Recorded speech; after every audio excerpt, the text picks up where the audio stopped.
Boa tarde. Boa tarde. Hoje é dia 22 de setembro de 2023. Eu sou o professor Ricardo Pássaro Henke, professor de matemática da escola Padre Antônio Dragoni, do bairro Monjolada, município de Guapiara, estado de São Paulo.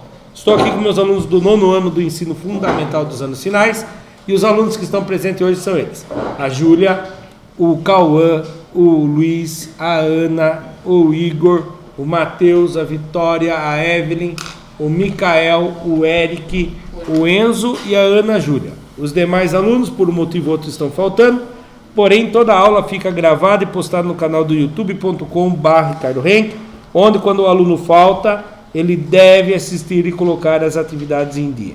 E o aprendizado também. E os alunos que estão frequentes, eles podem rever na hora de realizar o Tarefa São Paulo, tá bom? 34ª aula do terceiro bimestre. Assunto dessa aula: análise de gráficos, parte 4. Secretaria de Educação, Governo do Estado de São Paulo são os criadores desse material através do Centro de Mídias.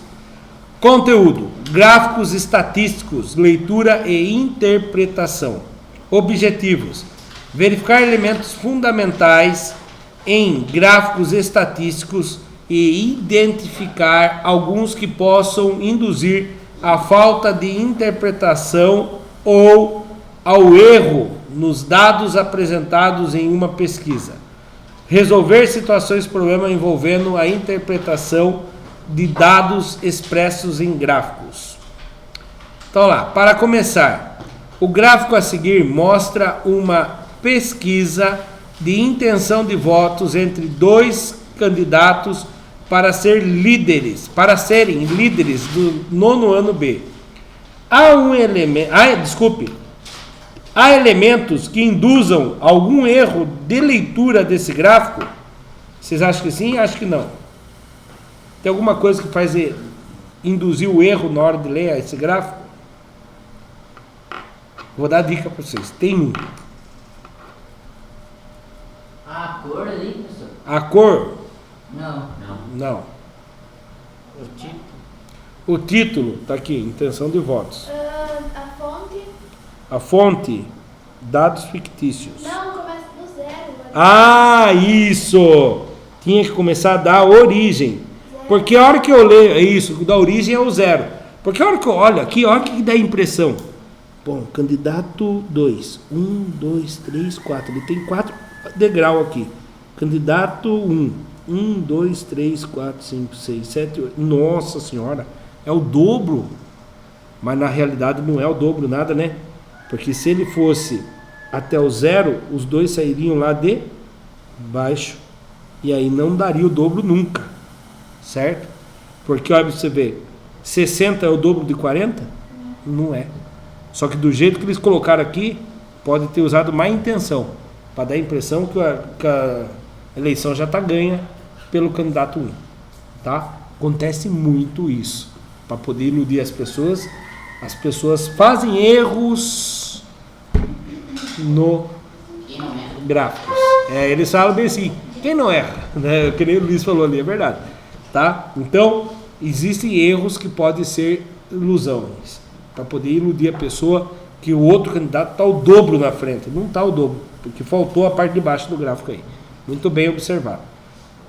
Então lá. Sim, o fato de o gráfico iniciar no 20% dá a impressão que o tamanho da coluna que o candidato 1 tem é o dobro de intenções de voto do candidato 2. O que não é verdade, tá bom? Ele está na frente, mas não o dobro na frente. Foco no conteúdo. Importante lembrarmos que os gráficos precisam ter títulos, bem como títulos do eixo das abscissas, ou seja, na horizontal, que é a parte de baixo, e dos eixos das ordenadas, que é na vertical. Legenda, fonte de dados da pesquisa, período em que foi realizado e mais algumas características específicas que cada tipo de gráfico apresenta. Foco no conteúdo. A seguir, temos exemplos dos elementos que devem aparecer em um gráfico de barras, em que um gráfico de barras e em um gráfico de setores. Então, olha lá, gráfico de barras, muito parecido com o de colunas, né? A única diferença aqui é que ele está deitado, não está de pé. Então, a parte verde são as barras, aonde vem até aonde é a escala, né? Onde está a frequência lá de informações. Aqui tem que ter o eixo vertical, e o eixo de vertical tem que ser a mesma variação entre eles.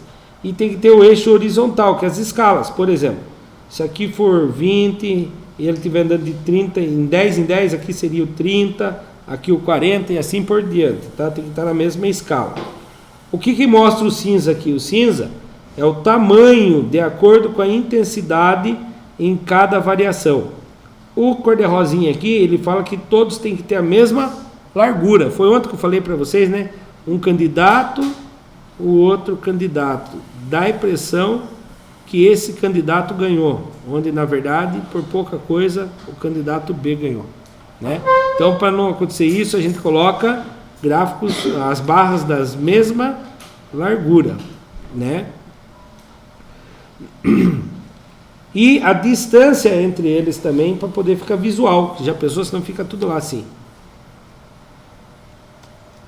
tudo grudado no outro, fica muito difícil de ver. Tranquilo? Elementos do gráfico de setores, também conhecido como gráfico de pizza. Tem que ter a legenda para a gente saber o que cada cor representa. Tem que ter um formato circular e o ângulo são proporcionais às porcentagens representadas. Na hora de fazer o ângulo, você tem que pensar assim. Vamos supor, o Enzo acertou 70% das questões da prova.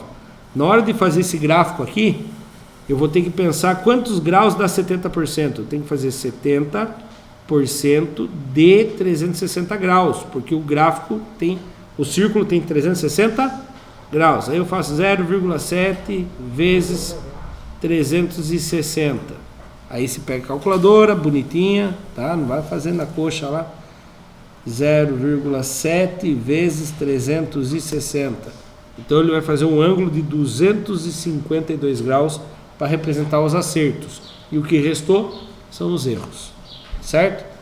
Eu descobri lá no coisa que eu consigo ver a quantidade de lições que vocês enviam. E lá já era um gráfico rosca. Eu não falei o gráfico de rosca para vocês ainda, né? Sem besteira, rapaziada, se acalma. O gráfico de rosca é muito parecido com o gráfico de pizza, de setores. Só que em vez de ele ser inteiro preenchido, ele é preenchido dessa maneira aqui, por exemplo. Ó. Aqui está o que entregou e aqui está o que não entregou, de cor diferente. Então ele faz lembrar uma rosca. Salário, Júlia, guarde. Não. Então, o gráfico de setores tem essas informações. Geralmente vem com a porcentagem dentro dele. Isso aqui está certo, essa porcentagem? Do que eu fiz? 1/4 é 25%. E 3/4, 75%. Lembra que no último exercício de ontem, vocês estavam saindo? Ontem não. Foi ontem? Acho que vocês já estavam saindo. Apareceu um panfleto lá que falava que tinha 71% de alguma coisa, eles fizeram um gráfico assim. E isso aqui é mais do que 75%. E estava falando que era 71%. Beleza, eu sei ler, é 71%. Mas na hora que eu olho no gráfico, eu falo, nossa senhora, quase 100%. Aí, ó, quase chegando lá em cima. Ilude a pessoa. E aí, a gente fica na dúvida se foi um erro proposital ou um erro inocente na hora da pessoa criar, né? Elementos gráfico de linhas. O gráfico de linhas tem que ter o eixo vertical, que coloca aquela escala. E o ideal é começar sempre aonde? No zero, tá? Quando começa num número muito à frente, a pessoa pode estar com más intenções aí. E aí tem a horizontal, que representa geralmente o tempo. Falou em gráfico de linhas, gráfico de tempo. Eu penso assim, linha do tempo. Então, gráfico de linha é do tempo. voltando aqui, ó. Aqui, ó. As linhas são ligadas onde tem os vértices.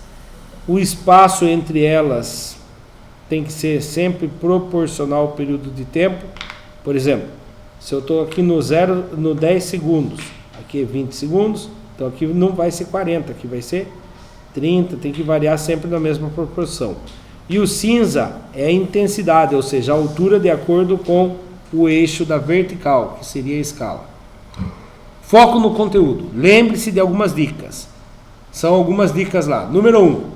O título objetivo... Desculpe, vou ler de novo. O título, objetivo e conteúdo do gráfico devem estar bem claros. Lembrando que bem claro não é com caneta azul clarinho, tá? Bem claros é bem explicado. Você entende a hora que você lê o título. O que vai ser... Aí você olha lá, um gráfico lá escrito São Paulo, Corinthians, Palmeiras. Aí você vê lá o Corinthians com um monte bem... É o Corinthians bem pequenininho, certo? Aqui, ó, vou mostrar aqui para vocês. São Paulo,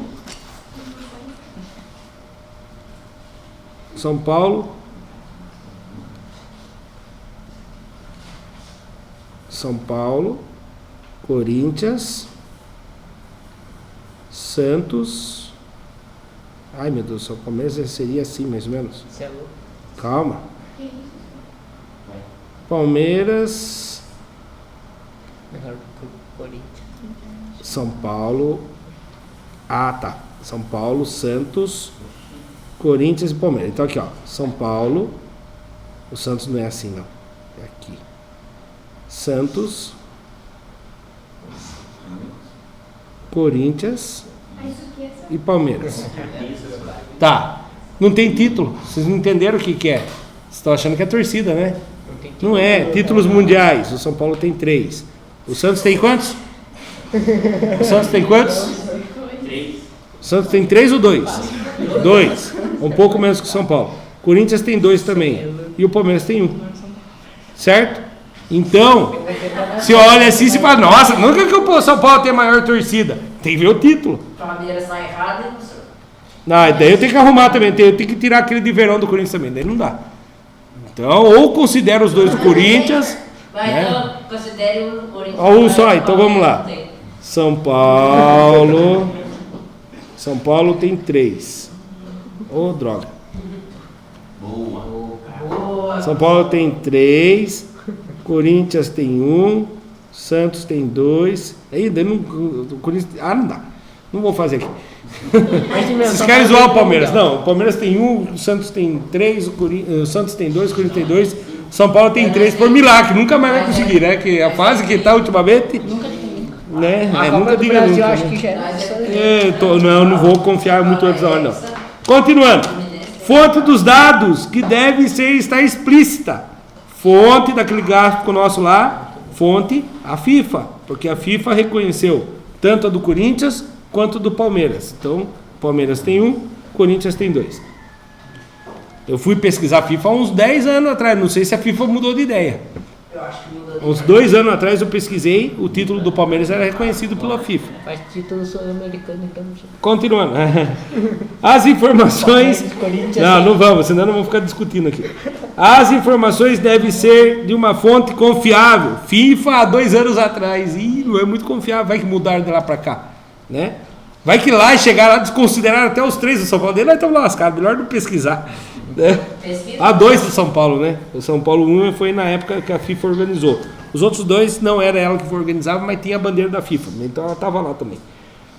As informações devem ser uma fonte confiável, deve conter rótulos adequados para os eixos e etc., deixando tudo bem indicado.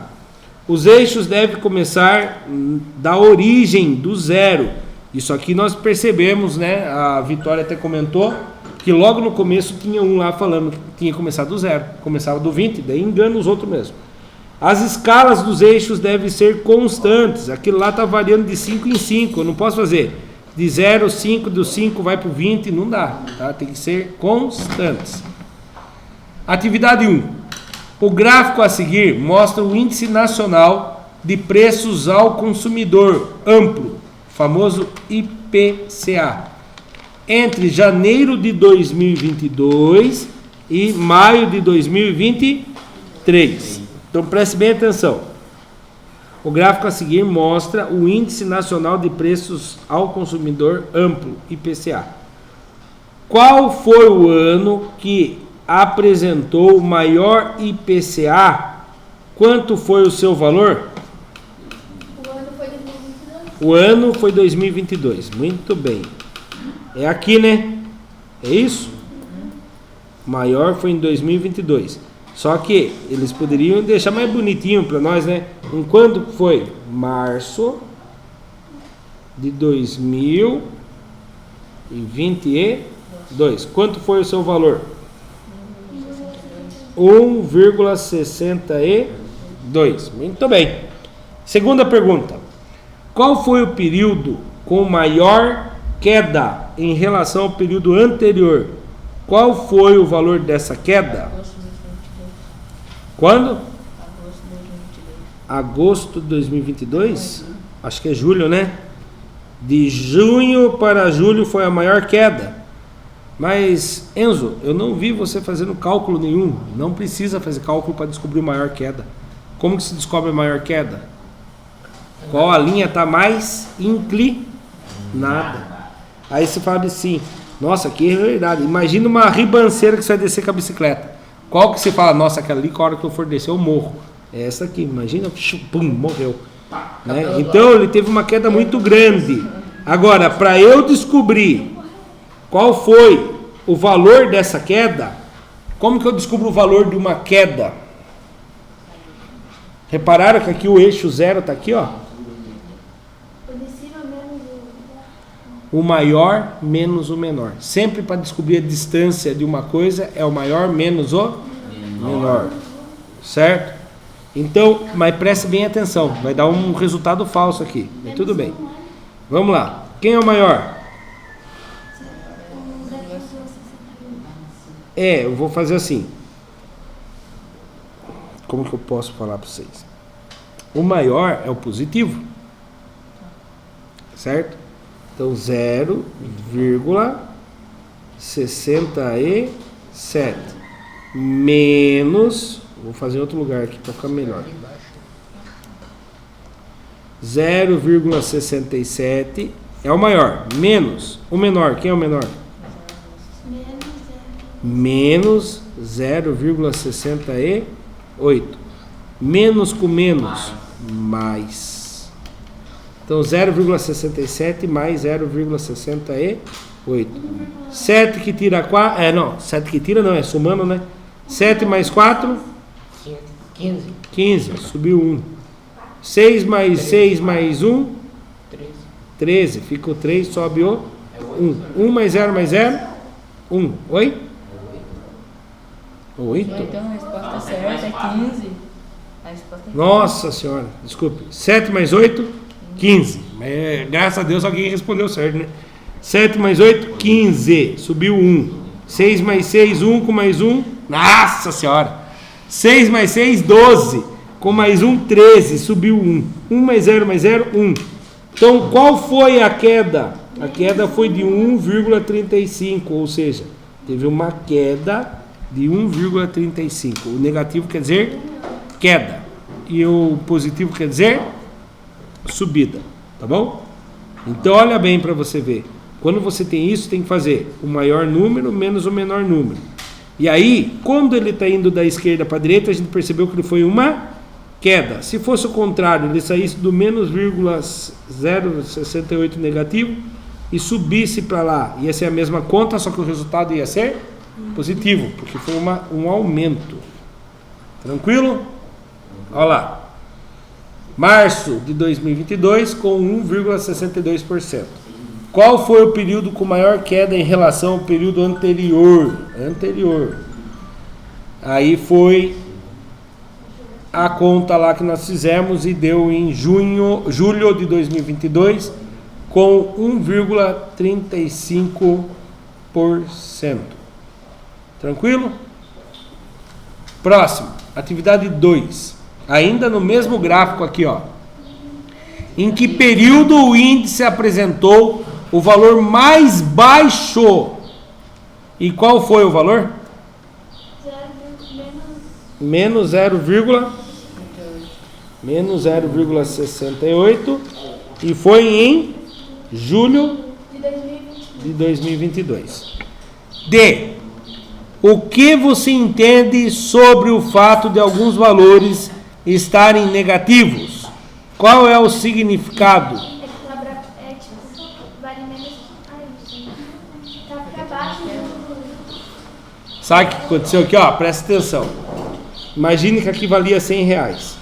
Aí ele teve um aumento de 0,54. Vou fazer na calculadora para vocês terem uma ideia. Então, no início, ele custava R$100. Vamos supor que alguma coisa lá que o consumidor, né, Índice Nacional de Preço do Consumidor, R$100. Aí teve um aumento de 0,54%. Então, vou fazer vezes 1,0054. Os R$100 passou a ser R$100,54. Depois ele teve mais um aumento de 1,01%. Em porcento. Vocês repararam que aqui está falando que é em porcento? Aí vai pegar esses R$100, vai multiplicar por 1,01.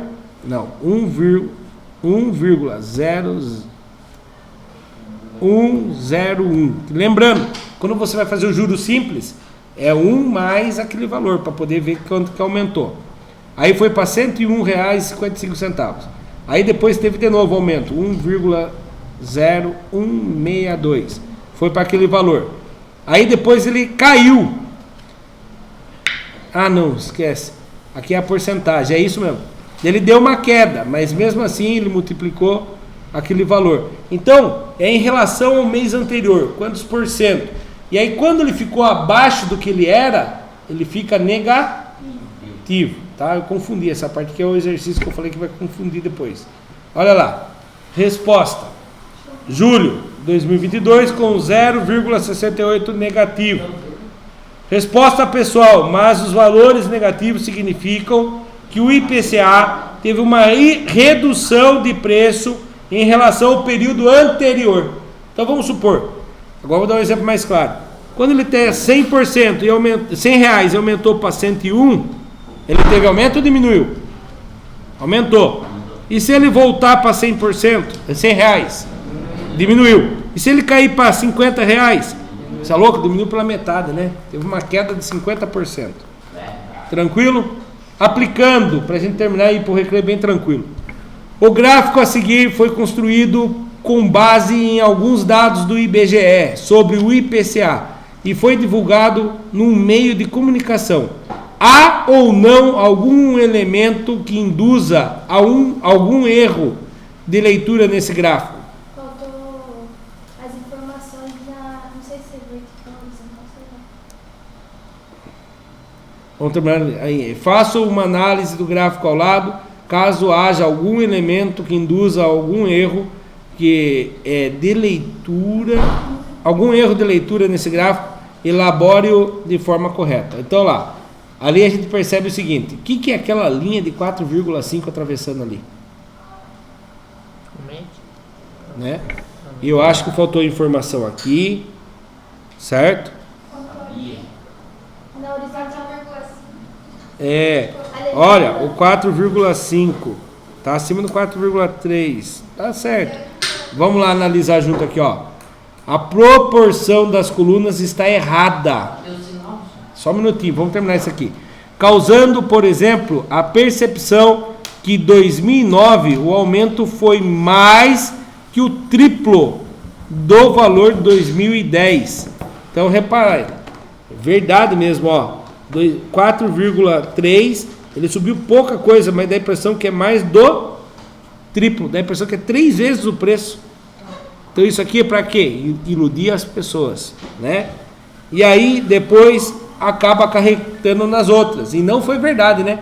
4,31, o 5,92 não é 3 vezes. O tamanho dele aqui dá a impressão que é 3 vezes maior. Por que aconteceu isso? Porque provavelmente não começaram no índice 0 aqui embaixo. Se eles começassem no índice 0, não daria essa intenção que é 3 vezes. Tá bom? Podem sair que eu finalizo a aula. O que aprendemos hoje? A importância de verificar os elementos dos gráficos para interpretar melhor as informações. Identificamos erros em gráficos em situações diversas. Resolvemos situações problema envolvendo a interpretação de dados expressos em gráficos. Não esqueçam que tem o Tarefa São Paulo para ser realizado. O material foi elaborado pela equipe do Centro de Mídias do Estado de São Paulo e aqui está as referências desse material digital. Finalizamos mais um material digital da Secretaria de Educação, Governo do Estado de São Paulo. Para quem assistiu pelo YouTube, muito obrigado. Até a próxima. Tchau. Tchau.